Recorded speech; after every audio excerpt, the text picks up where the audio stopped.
नमस्तेस्तु भगवन् विश्वेश्वराय महादेवाय त्र्यम्बकाय त्रिपुरान्तकाय त्रिकाग्निकालाय कालाग्निरुद्राय नीलकण्ठाय मृत्युञ्जयाय सर्वेश्वराय सदाशिवाय श्रीमान् महादेवाय नमः।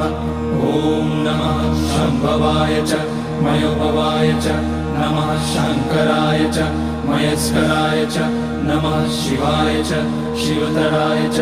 ॐ त्र्यम्बकं यजामहे सुगन्धिं पुष्टिवर्धनम् उर्वारुकमिव बन्धनान् मृत्योर्मुक्ष्यमामृतात्।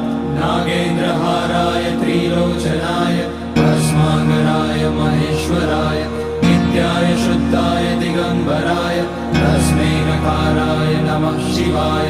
मन्दाकिनी सलिलचन्दन चर्चिताय नन्दीश्वर प्रमथनाथ